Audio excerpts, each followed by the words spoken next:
This is a Hot Pie Original. You know, I've made the comment several times recently, and I think it's still the case with the Texas legislature. They've been running from the winter storm ever since it happened. Everybody is scapegoating. Everybody is pointing fingers, the political fallouts. They've, I guess, if you want to say, have done a masterful job of minimizing the political fallout. But not now. A story is out that will and should make everyone pay attention to the winter storm all over again.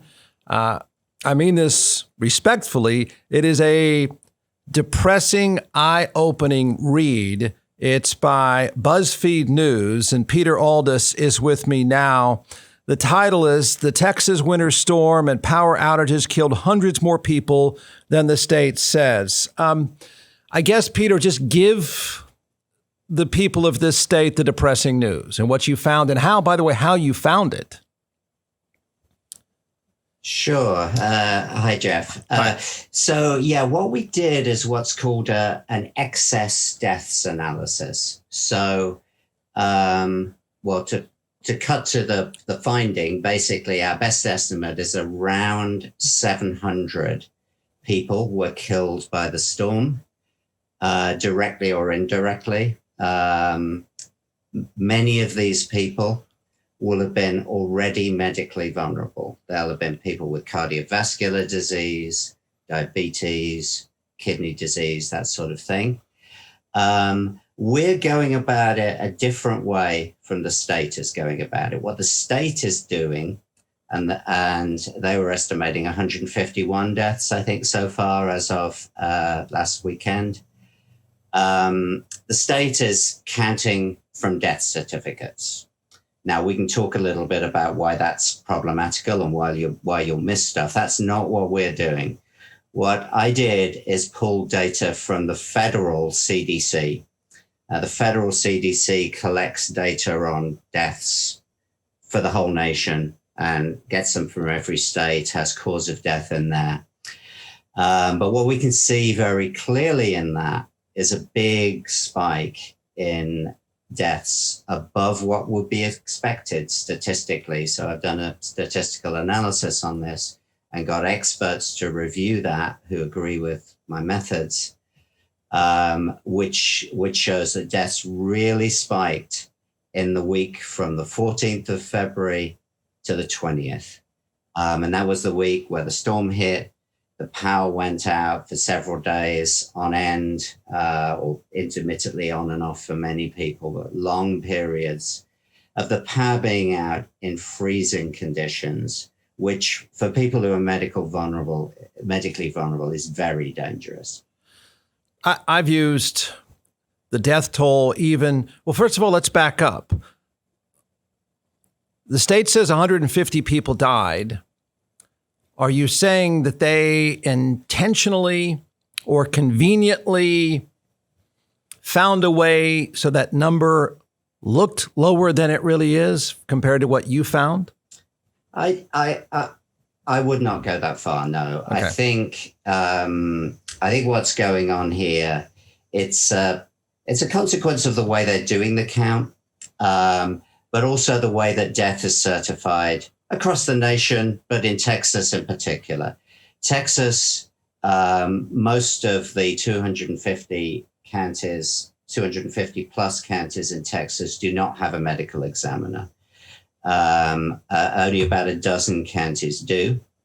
And for the other counties, I mean, they can refer cases on for examination by a medical examiner, but that's going to cost them money. So in general, a lot of what is written on death certificates is going to be, in a case where somebody is found, is going to be, what do we think their underlying health conditions are? Which means that a lot of these deaths are where I could see very clearly there was a spike in deaths in the CDC data, was for cardiovascular disease, for heart disease, for heart attacks, for heart failure, for hypertension, that sort of thing. They're just going to get missed. We also know that those people are vulnerable in the cold. They are, the we know there's good evidence in the medical literature that people who have those conditions are going to be more susceptible to getting into trouble during a winter storm. I'm curious. And we also know that it's very difficult to diagnose hypothermia. So hypothermia is, unless you catch the person while they're still alive and measure their core body temperature, you're likely to miss it. And we know from a paper again in the medical literature that over 10 years of recorded deaths in Harris County, Texas, so in Houston, about 74% of the people who actually died of hypothermia had underlying cardiovascular disease. So you're going to get a lot of people who on their death certificate are down as dying of cardiovascular disease, but other conditions as well. But they wouldn't have died if the power hadn't got out in these freezing temperatures. That's the basis of our analysis. And we follow that up by speaking to families of people who lost. Yeah, no, it was an eye-opening read.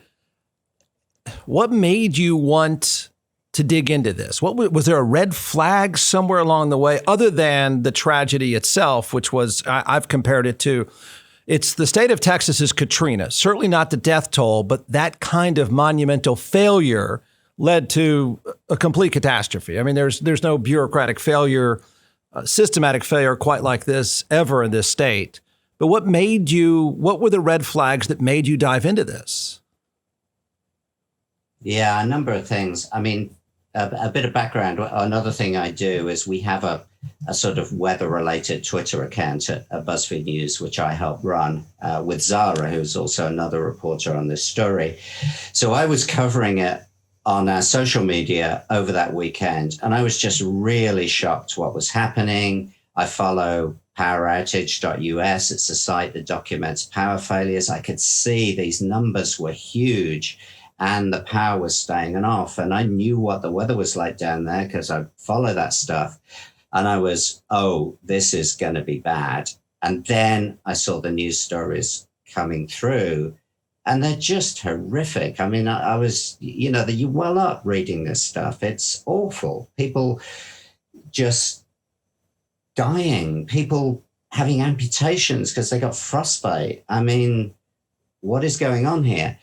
And the other thing, I knew it was avoidable, right? Because this storm didn't just affect Texas. It did affect Texas very badly, but it didn't just affect Texas. And this wasn't going on in the neighboring states to anything like the same extent. So, that made me want to look into it. And then I knew the way they were counting it. And we'd covered at BuzzFeed News, along with other news organizations, the New York Times and local media in Puerto Rico, had covered what happened after Maria.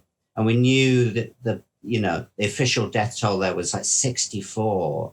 And then you see numbers like 1,000. And eventually, I mean, one estimate now, which is accepted as the official estimate, is more like 2,500.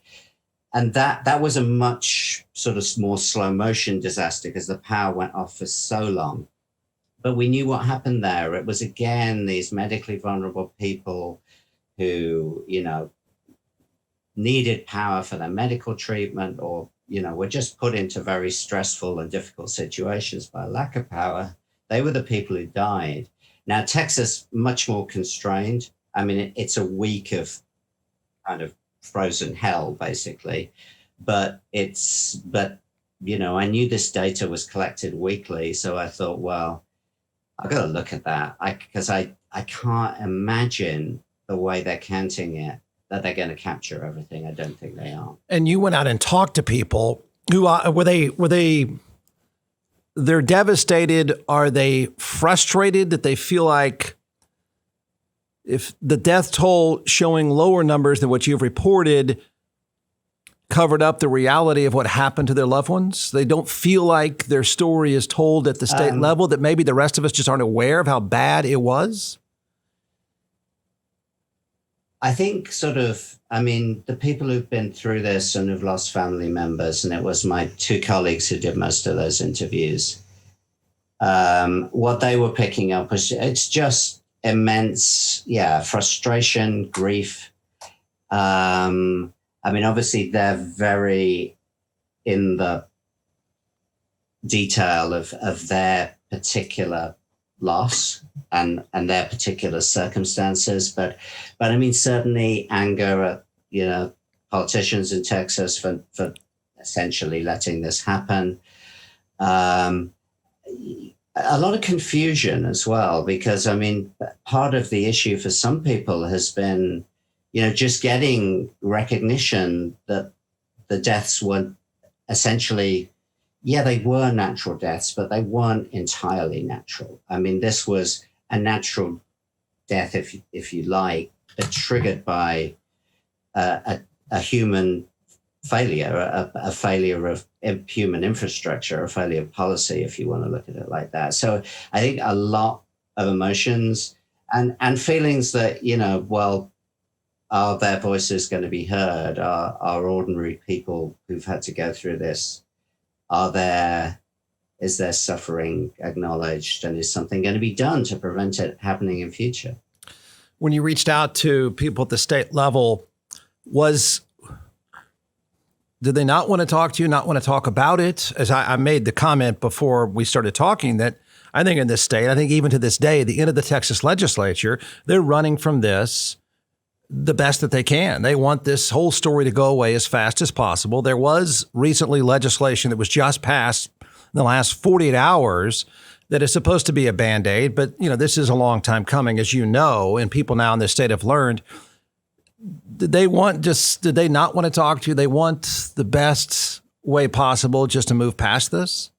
Hey, I'm here with John McClellan, the creator and founder of ATX Hot Sauce. And when I say that you started this, maybe not screwing around in your kitchen, but maybe not that far removed from screwing around in your kitchen. So talk about the creation, the process, the dream that came out of the pandemic. It's from Austin, from Texas. There's not a lot of hot sauces out there that are actually from here. There's a few great ones too, but Frank's and Tabasco and some of these other ones, I want something that's Texan like me. It's different. And I think that's what Texas is a little bit about. That's what Austin's about. So that flavor first, without the vinegar, and then going into the heat after that, but not a blow your head off heat. If you notice, a lot of the hot sauces out there that you see are like Da Bomb or Death's Door, right? Yeah. And they're just supposed to blow your head off when you do it, when you taste it. Well, that's not the kind of hot sauce that I'm making. I'm making a hot sauce for the everyday person, for the condiment for every single day. And that's why the flavor first, heat second is so important, that you get those flavors, the nuances, whatever food that you're making. All right, order a box now. It's atxhotsauce.com, atxhotsauce.com. And was there an answer? Was there an answer given to you? That story? Yeah, was there an answer given to you? Was it just sheer ignorance? Hey, Peter, look, we don't know frostbite in this state. Was it that, or did they just not want to talk at all? So before the story, I was trying at some length to get comment from the Department of State Health Services, who are responsible for the count, right? So that's one part of it. They didn't want to talk to me before the story came out. They issued a fairly generic statement after the story came out, saying that they're relying on the method they're relying on, which is not a statistical analysis. Well, yes, we know that. That's why we did the statistical analysis, because we think your count is an undercount. On the people who have responsibility for the grid, so I guess, now we were speaking to the governor's office in particular. We were trying to speak to people in the legislature. We were speaking to ERCOT, the Reliability Council for the Grid. We did get some comments from the governor's office, but not fairly anodyne, I would say. Nothing really, certainly nothing accepting any responsibility for what happened. After the story came out, we knowing that this was coming up in the legislature over the weekend, so there would be an opportunity to address it. As you said, one bill was passed, but I think more could be done is the consensus here. Democrats wanted to talk about it for sure. They wanted to hold the state government to account. none of the Republicans in the state legislature who we approached returned our calls. You dove into this, and the rest of us sort of had to learn on the fly about the history of why it was so inept, the setup, going back to the late 90s. Truthfully, it was both sides of the House that created this system, the allegedly marketplace system that's supposed to keep our costs down. I think what really was the painful thing on top of all the other pain was, in fact, we were paying more for electricity than other states. I mean, both of them have to take some ownership. And I think most people, if you ask them in Texas, as you know, don't want to take the ownership. I am not an expert on Texas politics and don't pretend to be. I live in California. And my motivation here was around what I was convinced was an undercounting of the deaths and just the general idea that we won't get accountability here and we won't get change if we don't acknowledge what actually happened. So that was, I don't pretend to have any knowledge of the history of this in Texas. I would defer to you as somebody who lives in Texas and covers Texas politics on that. I'm sure there are many layers of accountability that cross partisan divides here. When you were contacting people and you got a death number, a difference of more than, I think, 600 or so,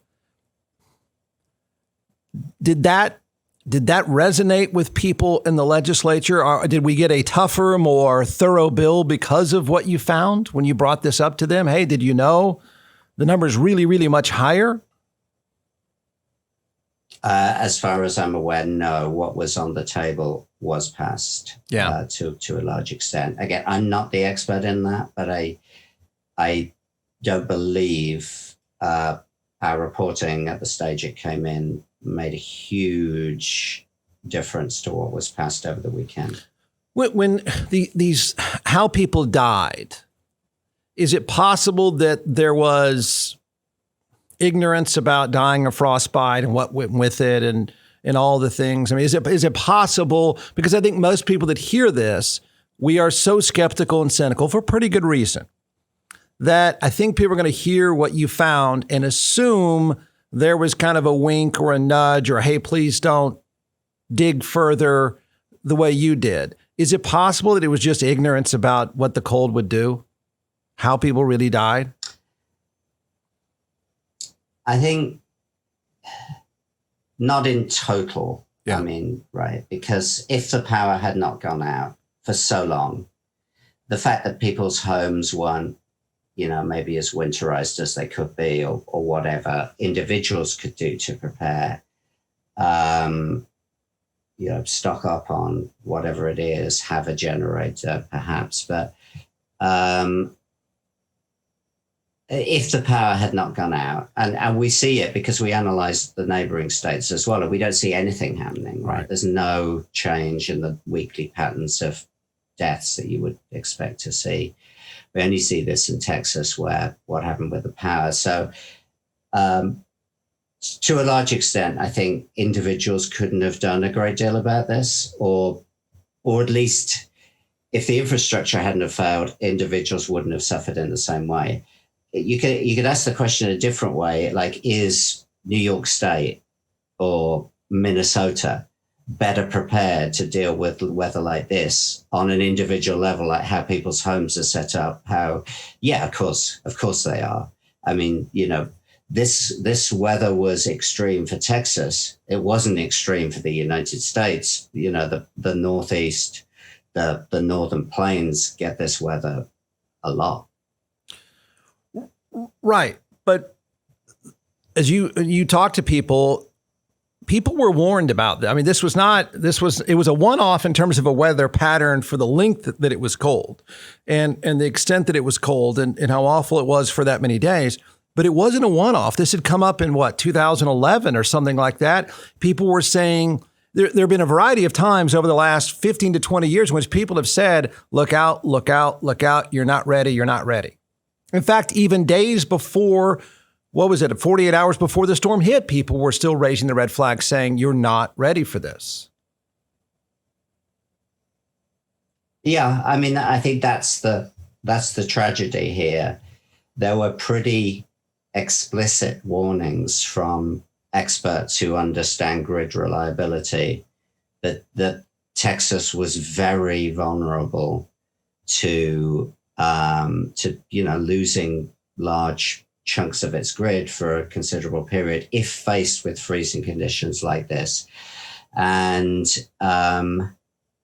you mentioned the storm of 2011. That was one that was sort of,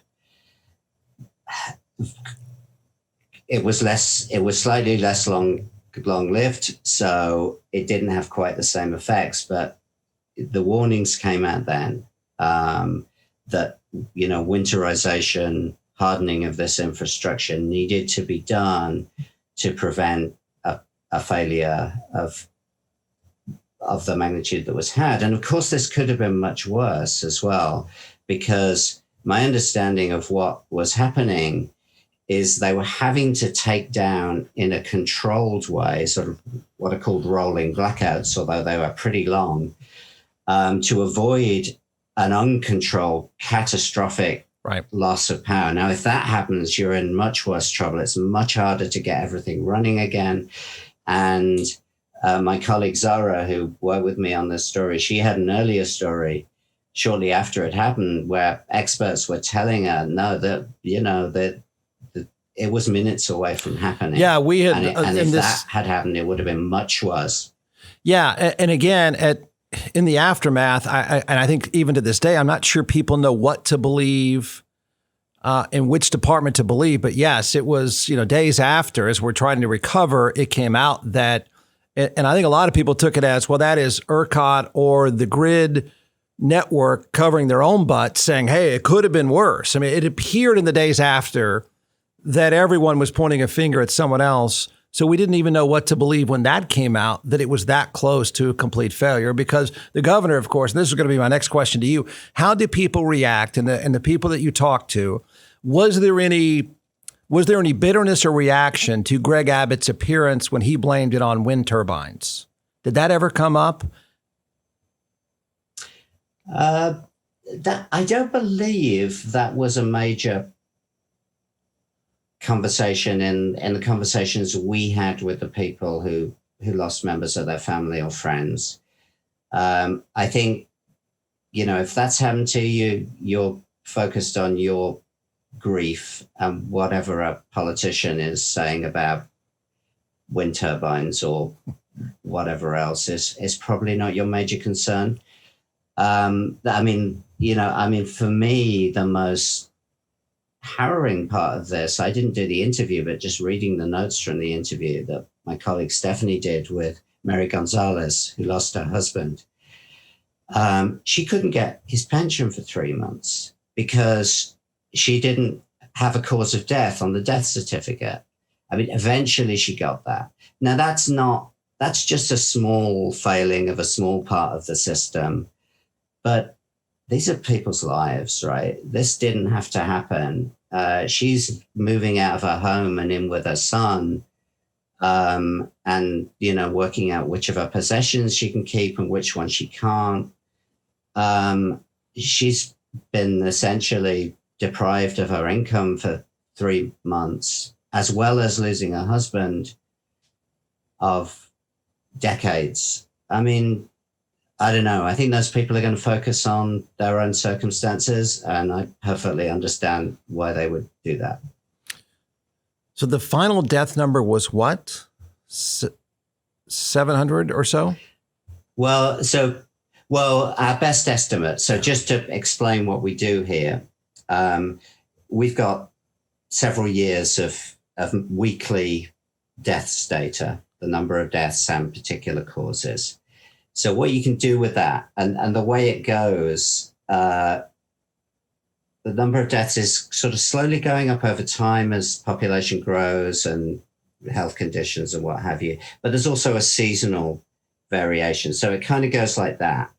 So I fitted a statistical model from the 5 years of data to say, okay, well, what will be the expected number of deaths we should have, minus COVID. You have to take COVID out of the picture because COVID has kind of changed everything. But once you do that, you know what you're expecting. And we got pretty good at identifying a COVID death now. I mean, a lot were probably missed early on, but they're identified now. So now there's always weekly noise from week to week. There's just a bit of variation. So, and that's a kind of few hundred either way. So what we end up with is a difference between the deaths we see and what our statistical model says we should have expected in that week. But there is some uncertainty around that because of the just normal variation from week to week. So our best estimate is 702, and our range that we're what's called a 95% confidence interval is between 426 and I think it was 978. And the state's official. I mean, even the lower end of that range is like nearly 3 times the state's official count. But our best estimate is that it was around 700. And the final state official count was what? As of the weekend, it was 151.